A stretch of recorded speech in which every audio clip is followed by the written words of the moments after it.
Now that you guys know that it's the Dodgers, first of all, what are your reactions to getting another start against the Dodgers, knowing, the season series to date and how tough a battle it was down the stretch, and your own personal games against them?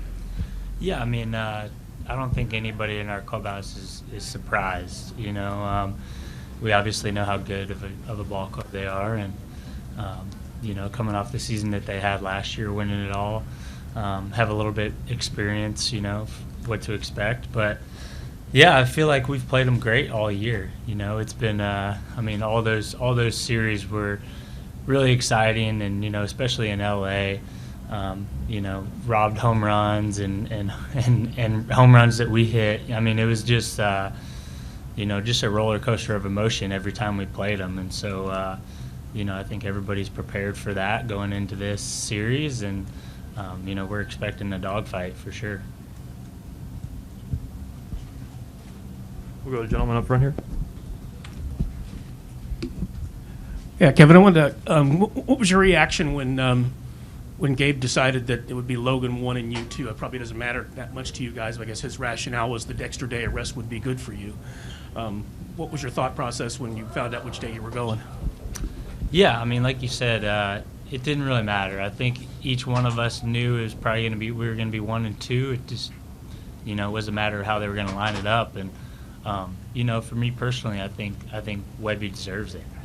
With the last couple months that he's had, and what he was able to do on Sunday really just kind of put the entire team on his back, and what he did at the plate also. It's just and I think part of it, he's from Sacramento. Like, he's watched the Giants his entire life, so have I. But I think it's just a little bit more special for him that he's starting game 1 and very deserving. And I think every guy in the clubhouse would agree that he has been our best pitcher, especially the second half.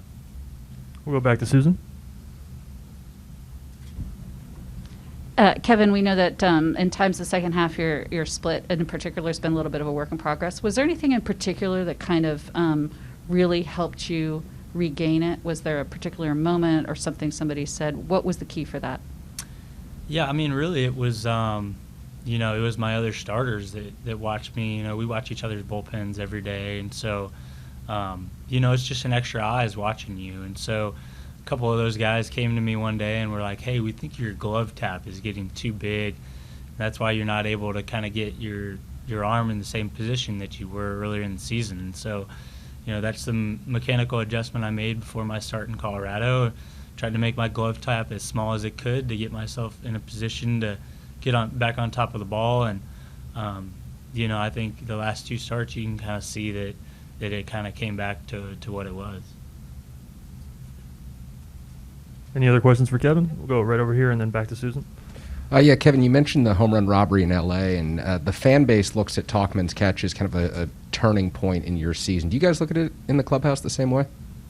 Yeah, I mean, it was huge, to do it in that spot in Dodger Stadium. Obviously, it was a huge series. To come back and win that game. I mean, it just seems like, obviously our motto has been resilient the whole season, and that's really what these guys have been, especially our hitters. It doesn't matter what guys on the mound, especially the Dodgers, some of those guys that they bring in late in the game, I mean, they're throwing wiffle balls, and it's 100 miles an hour too. So for them to put quality ABs against them, really the whole season that they have is really impressive and a reason why we're here. I've got 2. First of all, we know that you obviously you went through a lot right around the AllStar break, right afterwards, and thankfully everything's okay. But could you kind of talk a little bit about that time and sort of the ups and downs you had to deal with between all the travel and obviously a family emergency and trying to deal with that and, then get right back into basically a pennant race? Yeah, I mean, it was tough, to go from obviously being at one of the highest points of my career, making the All-Star team, in Denver where I grew up, there's so much excitement, and then, having to go home and really stay home for the next couple of days and really kind of have to wait and see how my wife was doing was tough, but one thing I'll say about Cap and everybody here, they were 100% in my corner, and they were like, hey, if you need to be there a week, you need to be there a week. And obviously we want to get you back and we want you to pitch, but there's more important things. And so, I owe them a lot for, the way that they handled it, the way that they were just so on my side and didn't really care about baseball in those moments. And so I'm very thankful for that, yeah. How tough was kind of the rest of that month, too, as you guys were waiting for Sutton to be born? I mean, was that still kind of on your mind for a while there for those next few weeks? Yeah, I mean, it was on my mind every day. Every single day I came here, just knowing that I couldn't be with them. They were back home, and my wife had to go get checked into the hospital every 2 days. It was tough. It was a grind, but that's what baseball is. And so you kind of just got to expect that at some point during the season something's going to happen that you haven't accounted for, and you got to be able to adjust. And I think baseball players are used to having to play a 14-inning game and have to play a day game the next day, or fly across the country and have a night game the next day. Like, that's just kind of what comes with the territory.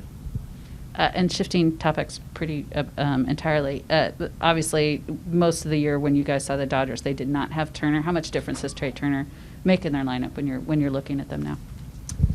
Yeah, I mean, obviously he's a guy, can change the game himself, and they have a lot of guys in that lineup that can do that. But for him to be able to do it, he's got speed, he's got power.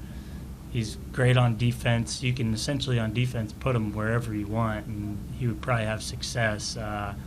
He's tough. He's tough. He doesn't strike out very much, and when he does put the ball in play, even if you beat him and he hits a weak ground ball, he's probably going to be safe at first, and he can steal bags and stuff. And so, obviously, them bringing in him and Scherzer is, just adds a whole nother level of competitiveness to their team, and bringing a bulldog like Scherzer, a guy who's obviously done what he's done in the past and in the postseason. I think all of us knew it wasn't going to be easy. We were going to have to do something special to win the division, and we did. We never stopped, and I think a couple of days ago they said that they were right on our heels, which they were, but we just kept winning, and that's really.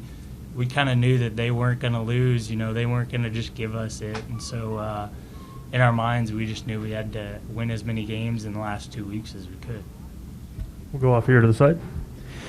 Kevin, as you were talking a minute ago about the mechanical adjustments you made, how is your giant coaching staff, when you're making mechanical adjustments like that, what's different about the communication here versus maybe other places you've gone, and what's the process with all the coaches?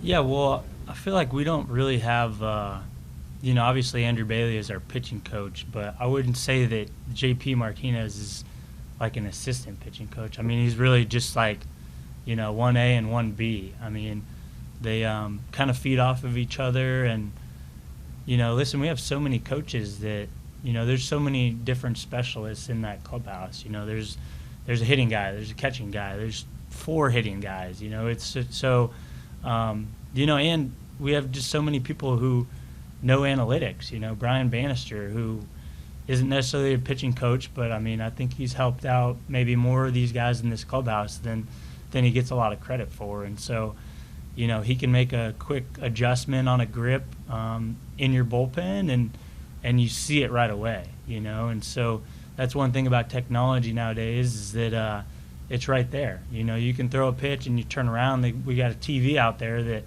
you can see the grip on Edgertronic cameras, going a millisecond at a time, and so you can really see, where that pitch is actually coming off, what finger it's actually coming off, what I'm doing different on my fastball than I am on my slider. And so I think when you have people that can break it down but also relate it to themselves, and they've done it before, I think that's another element too. Andrew Bailey was Rookie of the Year, one of the best closers in baseball for a period in time, and Brian Bannister obviously had a great career too. I think when you have people like that, I think it's just a little bit easier to kind of relate to them because they know what you're going through.